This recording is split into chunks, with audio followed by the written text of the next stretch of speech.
secreción. Entonces, hoy ya hemos visto motilidad, primer epitelio del día, ¿qué ves? Ya, entonces, y ahora vamos a ver la parte de secreción. Esto es importante para mí, la secreción, muy importante, porque es la actividad, ¿no?, de las células, de las glándulas que están en el tubo digestivo. Y como, por ejemplo, ayer vimos que la producción diaria de la saliva va en 1000 litros promedio, sí, 1000 mililitros, 1 litro por día, salivamos, ¿no? Salivamos. pH 6 a 7, ¿no? Saliva contiene dos tipos de secreción, una secreción serosa, rica en tialina, ¿no?, principalmente la parotia, ¿no?, la glándula mayor. Entonces aquí tenemos una enzima que digiere los almidones, la tialina. Y hay una secreción mucosa, que es la mucina, que lubrica y protege la superficie. Y gran cantidad de la secreción salival o de las glándulas salivales es agua, 99% es agua y 1% es proteína y electrolitos. Principales glándulas salivales, ¿cuáles son? La parotia, ¿no? Estamos repasando lo de ella, serosa principalmente, glándulas submaxilares y sublinguales, tienen secreción mixta, es serosa y mucosa. Mucosa. La secreción en estado de reposo es más viscosa, más mucosa, trabaja más las mandibulares sublinguales. Y la secreción saliva produce dos fases, ¿no es cierto? Este ácido produce una secreción primaria que contiene tialina, ¿no?, con la milasa y la mucina, y ambas en una solución de iones. Y también tenemos aquí el epitelio ductal, secreta iones de bicarbonato hacia el conducto. Entonces el ácido, ¿no?, las enzimas, ¿no?, y el epitelio, el ducto, el bicarbonato. Función de la saliva, esto ya saben. Ayer lo hizo las funciones no digestivas y las funciones digestivas, ¿no? Entonces, ¿qué hace? Limpieza, lava, arrastra géneros patógenos, ¿no es cierto? Y hemos visto la acción antibacteriana de la saliva, ¿no? Y proporciona sostén metabólico. Entonces, es una función importante de la saliva. Contiene varios factores que destruyen las bacterias, ¿no? Y contiene anticuerpos que destruyen. Es un mecanismo de defensa, ¿no?, que está en la boca. La glándulas está controlada por señales parasimpáticas procedentes de los núcleos salivales superiores que están en el bulbo, y entonces se excitan por estímulos gustativos y gustativos, por supuesto, ¿no?, cefálicos. Entonces, la secreción esofágica es mucosa, proporciona lubricación, solo para dilución, no participa en la digestión, ¿no? Está el tipo de estas glándulas simples, ¿no?, y también glándulas mucosas, que está cerca del estómago, ¿no?, en la porción inicial, es decir, en la porción inicial del estómago. Entonces, esta secreción del esófago lo que hace es lubricar el tubo esofágico para facilitar la progresión del bolo alimenticio al estómago. Entonces, aquí, la secreción gástrica está dada por las células, ¿no?, oxínticas, que van a producir, tenemos glándulas cardiales, tenemos glándulas pilóricas y tenemos las glándulas oxínticas. Las glándulas oxínticas producen el ácido clorhídrico, el pepsinógeno y el factor intrínseco y el moco. Estas son las principales, mayores productores del ácido gástrico, junto con el pepsinógeno, el factor intrínseco y el moco. Glándulas cardiales, que están debajo de la espina esofágica inferior, son células mucosecretoras, y las pilóricas también producen moco y gastrina. Entonces, aquí tiene que haber un equilibrio, pues, del ácido. El ácido que se produce para la digestión y el moco que se produce para proteger la mucosa gástrica, ¿no? Y si no hay ese equilibrio, ¿qué pasa? La mayor producción de ácido va a producir inflamación, ¿no? Entonces, y menor producción de moco, mayor acidez del estómago, produce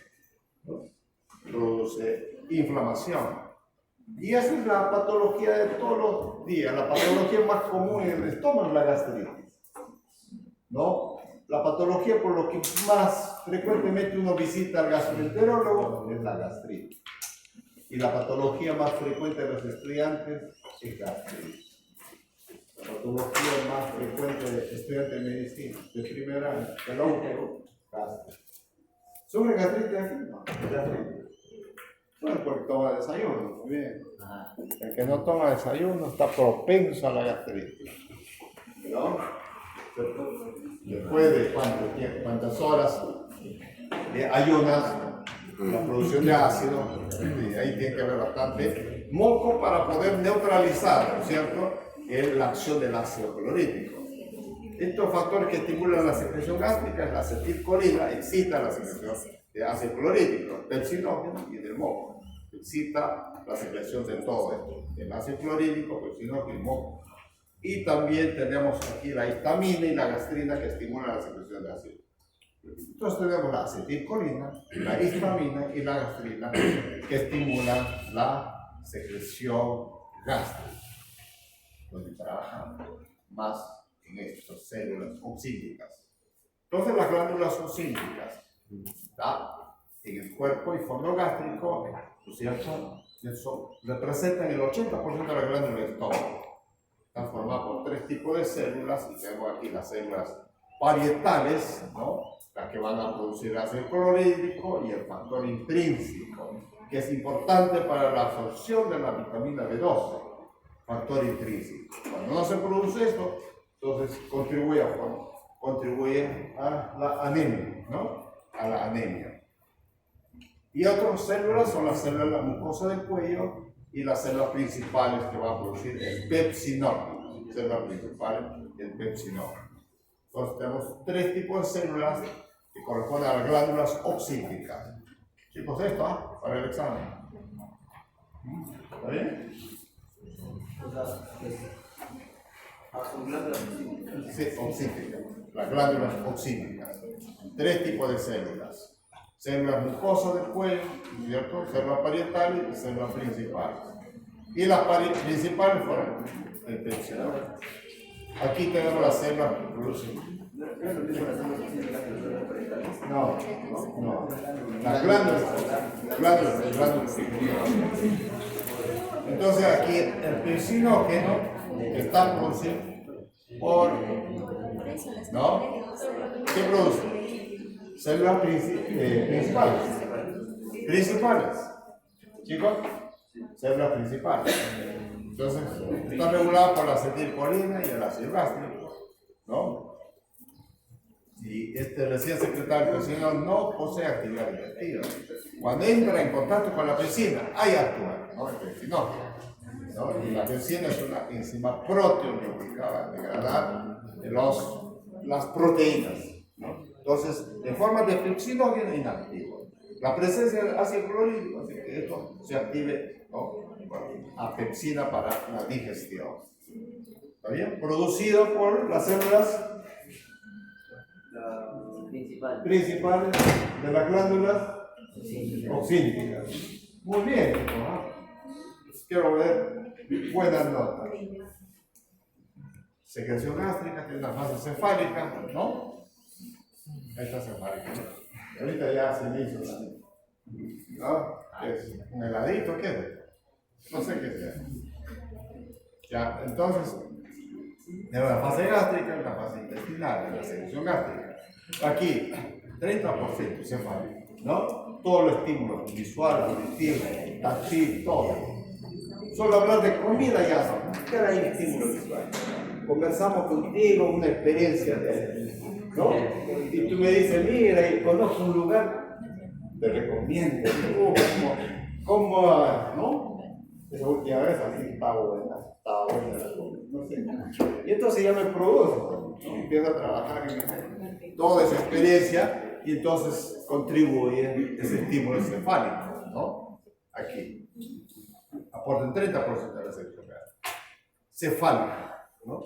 Y cuando los alimentos llegan al estómago, pues necesitan por un reflejo vagal, ¿no? El colocar el mecanismo de la gastrina, pues supuesto esto aumenta la producción, ¿no?, gástrica. 60% de la producción ácida se debe a un factor gástrico propiamente, el reflejo vagal, reflejo entérico local, mecanismo de la gastrina. Entonces, hay la fase intestinal, la presión del alimento en el duodeno, también un 10% contribuye a la secreción gástrica. ¿Y qué tenemos ahí en el duodeno? La colicitonina, ¿cierto?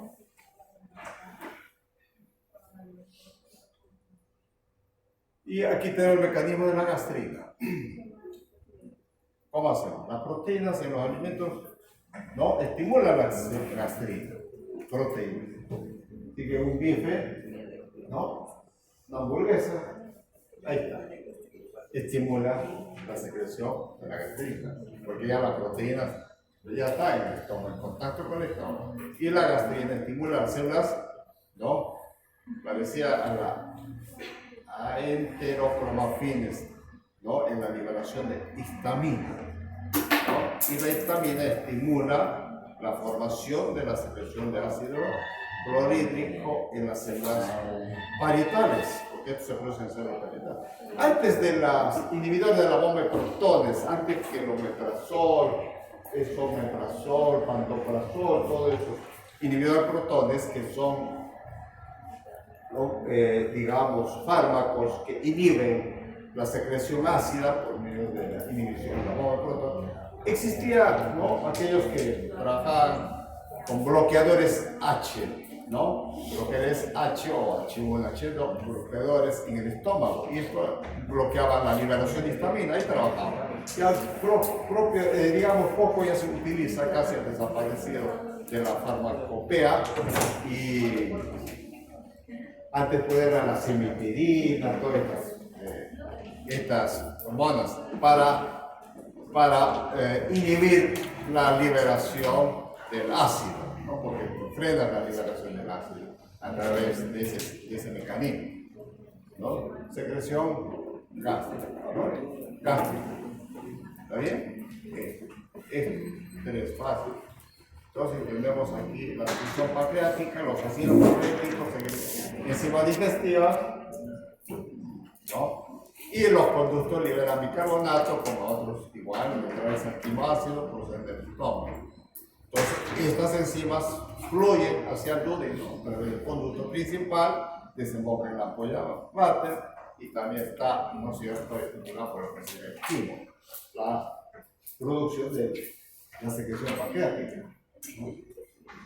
No solo bicarbonato, electrolitos, todo, aquellas enzimas proteolíticas y de la amilasa, para medir la acción pancreática, la secreción pancreática.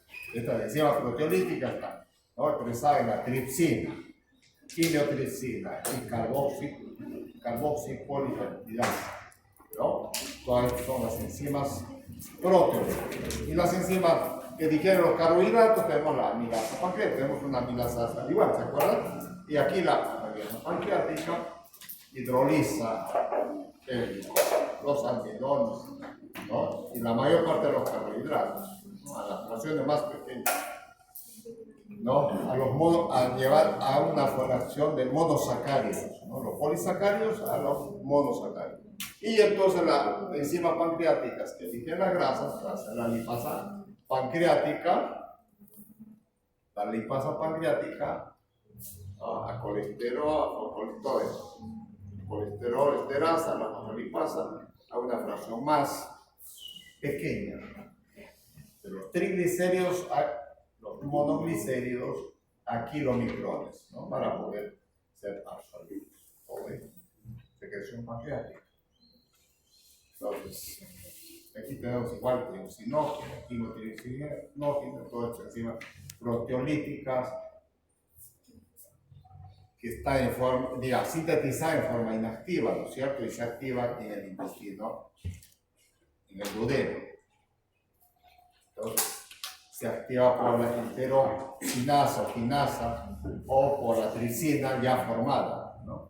Y entonces esta tripsina activa quimiotripsinógeno, ¿no?, y la carboxipolipeptidasa. ¿Está bien? Todos los factores que estimulan la secreción pancreática también son la acetilcolina, la colicitonina y la secretina. Son aquellas hormonas que estimulan la secreción pancreática. Entonces aquí tenemos alimento del intestino delgado, ¿no? O va a ir contribuir a células y la colicitocinina, ¿no? La formación de colicitocinina, ¿no es cierto? En las tejido pancreático, en la formación de estas enzimas, ¿no? Y el 70-80% de las enzimas pancreáticas son enzimas, ¿no? Y entonces tenemos otras células, la secretina, que va a producir, que también van a estimular la producción pancreática, la secreción pancreática, ¿no? En células ductales, bastante producción de agua. Y entonces todo esto, el ácido clorhídrico también es otro elemento que estimula la secreción pancreática, ¿no? El aumento de la pH, la relación de la enzima pancreática también estimula. Sí, todo esto, ¿no? Contribuye en la formación de la secreción pancreática. La fase de la secreción pancreática, cefálica, gástrica, intestinal. Aquí la liberación de acetilcolina en un 20% contribuye, ¿no? En la secreción pancreática. Y la fase gástrica, ¿no? En un 5 a 10%.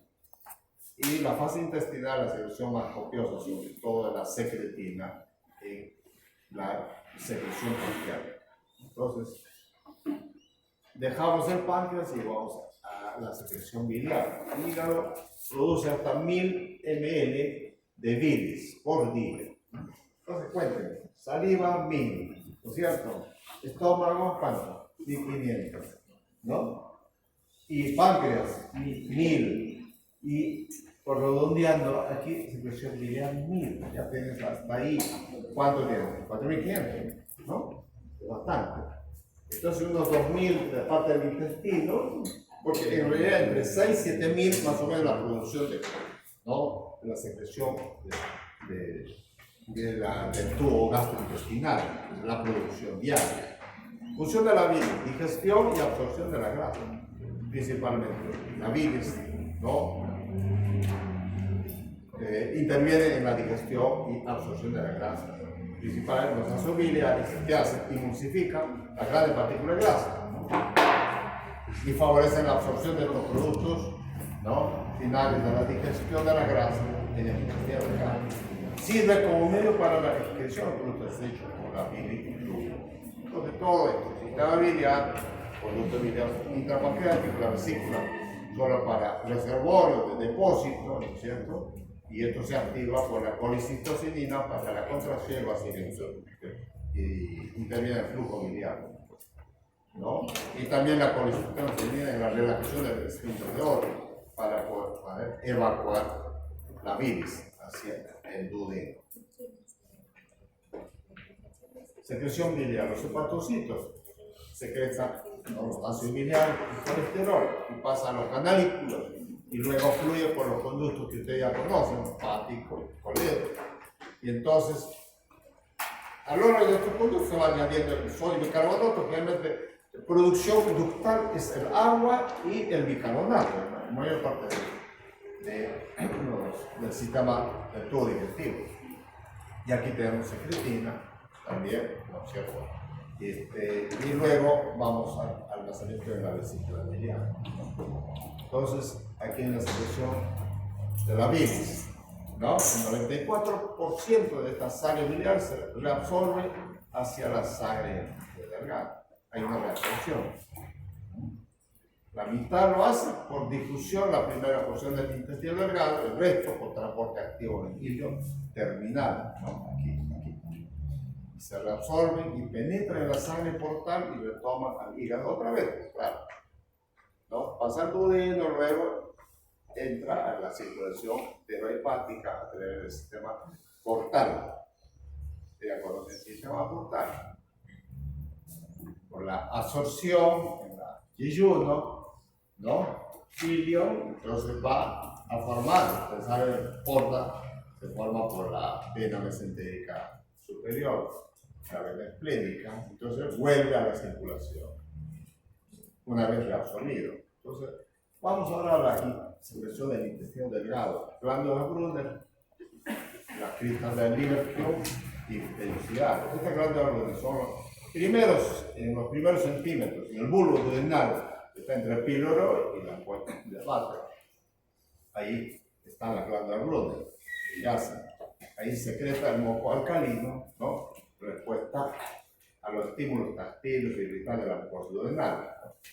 Entonces, también hay una estimulación vagal ahí y las hormonas, como la secretina, son las que van a estimular estas glándulas. Entonces, aquí también tenemos las cristas del Lieberkühn que están casi en el ápice de las vellosidades, ¿no? Estos son células caliciformes que van a secretar moco. Las Lieberkühn son, donde están las células caliciformes, se forma el moco.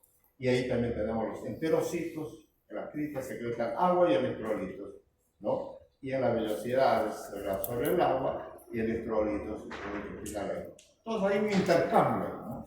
Un intercambio. Ingresa el potasio, sale el sodio y el agua, ¿no? Entonces, otra vez, es la bomba de sodio y potasio para poder, ¿no?, llevar a cabo el equilibrio homeostático, ¿no? Secreción del intestino, entonces la histología, que ya lo han visto bien, ¿no? Vellosidades. Y después tenemos las microvellosidades. Microvellosidades en nosotros vamos a ver. Delgado, las enzimas digestivas que están en el intestino delgado, tenemos varias peptidasas, ¿no? Hay 4 enzimas que se decomponen los disacáridos, monosacáridos, que es la sacarosa, la maltasa, sacarasa, maltasa, isomaltasa y lactasa, ¿no? Para descomponer los azúcares.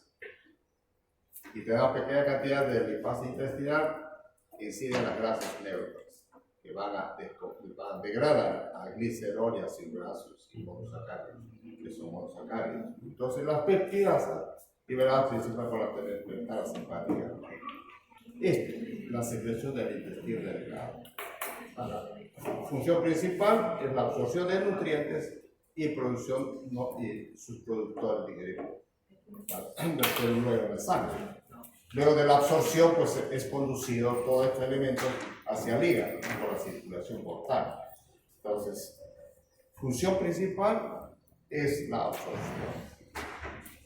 Entonces, la mucosa del intestino grueso, en este caso, y tiene también la crista Lieberkühn, no hay vellosidades en el intestino grueso, ¿no? Pero hay células mucosas. Entonces, aquí la secreción del moco en el intestino grueso está estimulado por las células mucosas del intestino grueso, reflejos nerviosos, vagal. Y la función del moco es proteger la pared, principalmente, ¿no? Principalmente. Y proporciona un medio adherente para la unión de la materia fecal. Y protege la pared de la actividad bacteriana de las heces y forma como una barrera también, ¿no? Una barrera que mantiene los ácidos fecales alejados de la pared. Esa es la función del moco que produce el intestino grueso. Bueno, chicos, terminamos. Entonces,